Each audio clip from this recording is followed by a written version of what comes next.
It was a scene of absolute pure joy here nearly 1 year ago at Pearson International. I was here as there were dozens of people with welcome signs, gift bags for the first Syrian refugees to arrive here in Canada. 1 year later, life for many refugees hasn't been easy, especially when it comes to finding a job or forgetting the horrible scenes back in their war-torn homeland. شعوري كنت فكر بس بشغلة واحدة إنه أنا ما بقبل. We used to sit together in the same room so that in case something happens, we die all together. تنزل فينا البناية. Hala al-Rajab and her husband Zayed al-Salah say they endured 3 years of bombs and gunfire in their hard-hit home city of Aleppo, Syria. They landed in Toronto with their 5 children on January 5th, all Canadian government-sponsored refugees. A painter back home, Zayed has only found a couple weeks' worth of work during his first 11 months here. Citizenship Canada confirms only about 10% of government-sponsored refugees have found employment in their first year in the country. A big difference from the 50% of privately sponsored refugees who have landed a job. There are currently 14,000 Syrian refugees in Ontario, and for those not working, their government financial aid will run out after 12 months, meaning in a matter of weeks, they could end up having to apply for provincial welfare. It's very hard that we want to apply to welfare because we don't want to do that.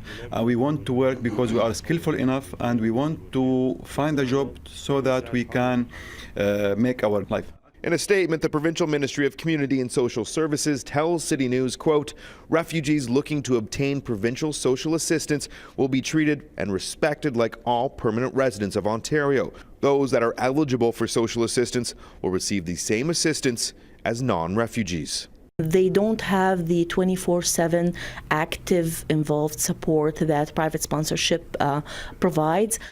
Zina Al-Hamdan has helped 1,900 Syrian refugees settle in the GTA and other parts of the province. She says there's almost a 2-tier refugee system between private and government sponsorship programs.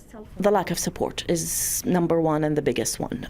The lack of continuous active support. Not only that, the sense of connection to the larger community is rather missing because there is no daily interaction and daily support. Oh, that's a nice picture. Hala, Zaid, and their kids were in Ottawa yesterday. Their son even got a selfie with the Prime Minister, an experience they say was amazing. The cold doesn't bother the family. They thank God for everything they've received, but note that for them to feel truly part of Canadian society, they don't want any more handouts. They both want to be productive members in their community and give back to the country, which has given them so much. I feel upset because I see people who are working and I feel sorry because I have the skills and I can't find job.